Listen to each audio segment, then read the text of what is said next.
My father is a hillbilly boomer, and he has money. He has worked hard his entire life, saving and investing well. I love him even though I disagree with him on many subjects. My daughter's recently started her transition. This has made my father very angry, to the point where he no longer contributes to her education. He has always helped all of his grandkids with college. He's not college educated himself, and he thinks a college degree is the greatest contributor to your future. When my daughter told me what she felt and would do, I supported her. I also told her that she needed to start looking into a cheaper living situation, come home and go to college in the state to finish her degree. I told her that she should probably avoid my father. She said that all her friends were at school and that she needed her apartment because her mental health would suffer living in the dorms or with roommates. She said that her grandfather loves her and she doesn't need my help since she has him. My dad loves her since she is his oldest grandchild and was named after him, but she should be careful with her choice. She said that I was trying to control her and change her mind. I wasn't. I fully support her, but I cannot afford an apartment in the city where she's studying. She came to my father's house for Christmas dinner in her new persona. It did not go well. My father kicked her out. We left with her. I told my dad he needed to accept that she was his granddaughter. He will not.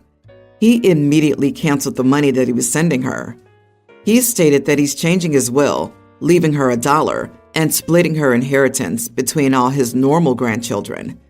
I tried talking to him about it, but he was adamant. I spoke with my brother about it. I thought maybe he could provide a united front. He said he wouldn't put his kid's future at risk by helping her. My daughter is freaking out. I had enough money to give her rent for January and February. After that, I'm tapped. She has this semester covered, and I know we can get her some financial aid if we need it. I'm about to retire. At least that was the plan. This has thrown me for a loop. I may need to continue working to help her finish school. She says that I need to be more supportive and that I should cut off my dad from seeing me or my other 2 kids and to force him to change his mind. I know my dad, and that would not work. I reminded her that I told her that changes might occur because of her decision and that those consequences could not fall entirely on me. She says that I'm manipulating her.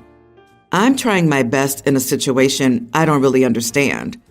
Am I the idiot, or am I telling my daughter that she made her choices and now has to live with the consequences? Sigh. Not the idiot. But your daughter's frankly incredibly naive at best and idiotic at worst. People don't change to being sweet, kind, and accepting people just because they want to be so, especially if they're older. This kind of change you hide until your financial needs are no longer something that the grandparent can hold over you. I know she's hurting, but she walked headlong into this situation, and the results are predictable. I agree, but wow, hiding your true self is, of course, an option, but it's an impossible choice. I can't even imagine how hard that would be and how it might affect her mental health. The absolute idiot here is the grandfather. If he can't accept who his family members are, it's on him. I don't care how old he is. He should be old enough to know better. I disagree with you. You're free to choose, but not to alter the consequences of your decisions. OP, honestly, your daughter reeks of entitlement. I can't live with roommates who are in a dorm because I'll be depressed. Yeah, you and probably 90% of everyone else. This is crap everyone that goes to college deals with. And her expecting you to cover her high standard of living is insane. I cannot imagine complaining about having my housing paid for. What kind of priorities are these? Oof, the daughter needs to grow up and see that her mother just can't afford it. She needs to learn to make wise financial choices. And if that means moving in with her mom and going to college locally, so be it. Unfortunately, your father is the way he is, but you can't change that. You warned your daughter that she would most likely have to change her lifestyle when he pulled his money, and know that the time has come. You're not manipulating her. She's trying to manipulate you. This situation is just a mess all around. My now ex-fiance, 27 female, and I, 26 male, had been dating for a little over 4 years when I asked her to marry me, and she said yes. Now, here's the problem. As we were planning the new house that we're going to buy, I talked to her about a room for my mother, 60s, as she'd live with us after we got married. I had discussed with her a lot of times when we were dating that my mom would live with us because, simply put, I'm an only child, and my mom raised me as a single mother after she divorced my father, abuse. She never had a new boyfriend, nor did she ever remarry. Her entire life was dedicated to raising me alone. Also, my mom and I are each other's only living relatives. We have no family besides each other. My fiance said that she didn't want my mother living with us. When I asked about why she didn't say anything when we were dating, she said she thought I'd get over it and that we could put her in a home. And I absolutely refused. I was furious because my mom had always treated her as her own daughter and had never been one of those crazy mother-in-laws who were rude and evil. I gave her an ultimatum that if my mother couldn't live with us, we wouldn't get married. And yeah, we broke up. Now her side of the family and her friends are calling me an idiot. But I don't think I did anything wrong, since I made it clear when we were dating that my mother would live with us. So, am I the idiot? Edit. I should have mentioned this, but our family has a history of dementia, settling in around the early 60s, and my mother has started to show signs of forgetfulness. That's why I want to keep her as close as possible. I will be the primary caregiver. She has plenty of savings to cover the cost of her treatment and 2 apartments in her name. One she currently lives in, one we've put on rent. After moving her in with me, I'll sell one of them and hire a full-time nurse after her dementia starts getting worse. We were never planning on having children, nor did I expect her to quit her job or stay home to care for my mother. I understand that it'll be tough, and it should be mainly my responsibility, but she raised me through tough times all on her own, and I will not turn my back on her now that it's my time to help her. My mother's only recently been starting to show signs of dementia. Up until a few years ago, she was doing just fine, but now her health is slowly starting to deteriorate. We are independently wealthy due to my mother's founding and then selling her own company. Money will not be an issue, and I can easily hire help, but my ex-fiance just wanted to put mom in a home and be done with it. The property value for both apartments is quite high, at least above 7 to 8 million.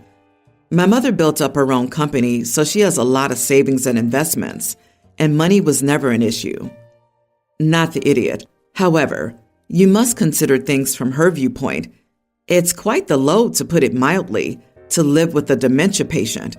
You're essentially committing both of you to years of emotional abuse and dependence at the hands of an uncontrollable person. It is absolutely soul-sucking and draining.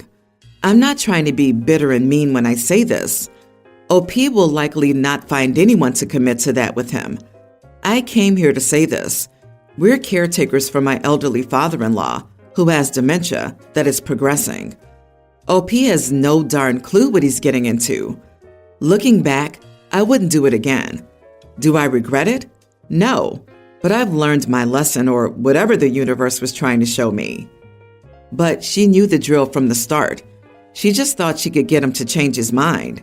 She was hoping that once they reached this stage in their relationship, he would choose her over his mother. Yeah, you're not the idiot. I'm not sure why she thought you were kidding, but you know how she feels now. And as they say, it's better to know now before you're married. Sorry, but you are a good person. After seeing your edit that your mom's estate is worth at least 7 to 8 million, I find your solution unreasonable. You are the idiot. You have a lot of options besides the one you've proposed. Married couples need privacy, especially in those first few years. Buy a big home with an enormous in-law suite and a full-time caretaker, or put her in a top-of-the-line retirement community. A lot of the nice ones have net worth requirements. Putting her in a nice care home is 100% an option. My husband has a tween son, Abel, and a young teen daughter, Destiny. And honestly, both of the kids are great, I love them both so much, but things are bad lately. I was diagnosed with PPD 3 months ago, a week after giving birth to my daughter. We have Destiny and Abel every other week, and given my husband's custody and divorce court order, the kids are homeschooled. Their mom is a strict Catholic, and so a judge agreed to the order that a Catholic teacher would come into the home 5 days a week to school them, meaning I have a nun at my house every other week for 6 hours a day. They stay in the den and the house is big enough that I don't hear it. My issue is that I haven't had a second to breathe for the past 3, almost 4 months when the kids were here. They want to be near the baby at every waking moment that they can be. If I'm holding the baby, they hold on to the back of my shirt and talk to the baby while I hold her. If I'm sitting on the couch with her, they sit on the floor in front of me. They literally fight over who gets to hold the baby when I go to the bathroom, pushing each other. If I say no one's holding the baby and stick her in the swing, the kids push each other to get in front of the swing to talk to the baby. It's always a fight, multiple times a day. So if they aren't literally being stepped on by me because they're quite literally holding on to my clothing to talk to the baby and essentially preventing me from moving while doing so, then they're fighting and pushing each other directly beside me to get the chance to get to the baby before the other one does. Also, if I try to get the baby down for a nap, both immediately start whining, telling me she doesn't need a nap. I've sat down with all of them, husband included, and told them that they need to back off, and I've given explanations on why. I've even tried putting together a schedule for the kids, and nothing works. I've cried to my husband about it and told him that I was so tapped out that I wanted to jump ship and begged him to get the kids in line. He always hugs me and says he's sorry and that the kids are just excited and it'll probably tone down soon. But there are never any changes. And like I said, I snapped today. Sister Kathy had to leave for a family emergency early, and my daughter's sick. She has a cold, and I've been having to use the bulb syringe in steam bathrooms just to get her to breathe properly. I was lying on my bed, and I had just gotten the baby to sleep when Destiny came in and laid on my legs, literally. She ends up waking the baby in the process, and seeing that when she woke her up, she immediately starts asking to hold her. I said no at least 3 times, gave explanations on why she's sick. Well, during this, my daughter started struggling to breathe again, and I could hear the snot rattling, so I told Destiny to please move so I could grab the bulb syringe from the bassinet. She didn't move, didn't acknowledge me, just kept trying to talk to the baby. I told her firmly, "Get out of my way." She still didn't acknowledge me, so I screamed at her to get the heck out of my way. I screamed. It wasn't calm. My throat hurt after. She immediately got up and rushed out of the room. I grabbed the bulb syringe and start working on my daughter's nose. I'm crying at this point in full frustration. And of course, my yelling drew a crowd. My husband and his kids stood at the doorway watching me. My stepdaughter's crying and holding her dad's arm.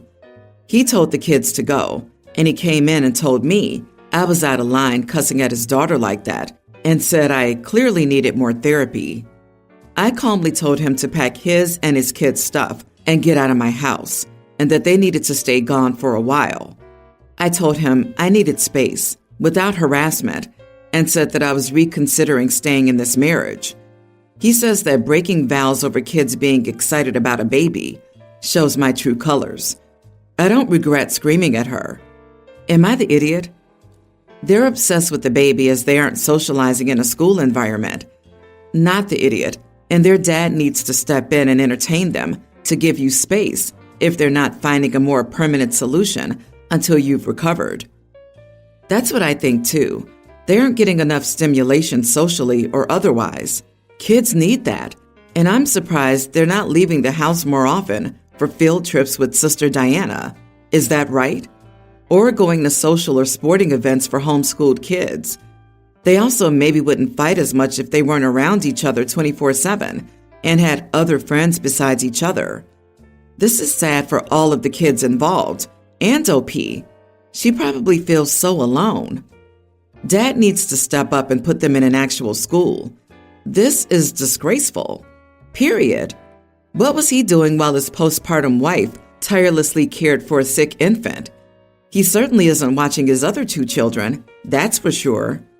I don't want to cast stones, but he thinks his wife needs to carry the whole maternal burden, including caring for his other 2 kids, like a good, godly woman, so that he can attend to his manly duties uninterrupted.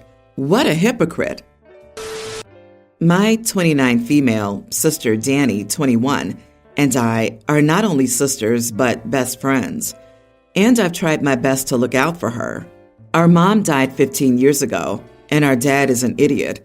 So she went out on her own 2 years ago, and I don't have much contact with our family either. She told me last week that she was pregnant. The only person who knows is me, her best friend, and her boyfriend Rick, 25. Rick is a well-mannered guy who seems to treat my sister well emotionally and is kind to her. Danny and Rick have been together for over a year and a half, not long at all. They moved in together a few months ago and seem to have a good relationship. But like any couple, they have disagreements or at times they get on each other's nerves. As I stated, my sister's only 21. She and her boyfriend both work and seem to be doing all right financially for 2 young people starting out in life. Definitely not for bringing a child into the mix. They both don't have college degrees, so their job income isn't the best, but it is quite above minimum wage, which surprised me when she started working at her job. I asked her how it happened, like if it was an accident or not, and she told me it wasn't on purpose, but there was no extensive protection. So basically trying, which is extremely irresponsible because A, they're not married, B, she's 21, and C, she has no savings. They live in a studio apartment. Danny smokes and drinks. So I told her, Danny, please rethink carrying on with your pregnancy. You guys aren't in the right place for this. You're too young, have a lot of growing to do, and it will not be ideal right now. She cried out of nowhere and told me that I was unsupportive and cold, but I was just looking out for my sister. I haven't spoken to her since she told me that day, but I'm debating stopping over and talking to her to be supportive. But I just can't. I don't support it, especially since it wasn't prevented. You are the idiot. You have no right to try to push your sister to end a pregnancy she doesn't want to end. If she did and you were being supportive, that would be a different story. But no one should push anyone to have an abortion. That is her body and it will be her child. And you crossed a very hard line. If you want to continue a relationship with your sister, you will not just have to go over and support her. You will have to immediately apologize. Tons of people have children, even younger than 21. And while you may not think that she's ready, it's not your choice. This is a BS opinion. You don't really love someone if you don't remind them that they're heading down the wrong path. Loving someone is not enabling all their crappy decisions, and having a baby so young with no financial stability is a crappy decision. Just because plenty of people do it doesn't make it any less crappy. It is still the sister's choice, but love is not enabling and lying about the reality of her situation. I disagree. What does not being married and age have to do with raising a child? To be honest, you sound a bit of a snob and condescending, talking about them not having college degrees, and you're surprised about them having above minimum wage jobs. My God, just because your sister doesn't meet your strict criteria for being child ready, do you think she should put herself through the physical and emotional trauma of ending pregnancy? You couldn't be more unfeeling if you turned up at her door with a rusty coat hanger. Geez, what an awful, insulting, cold way to relay your unsolicited opinion.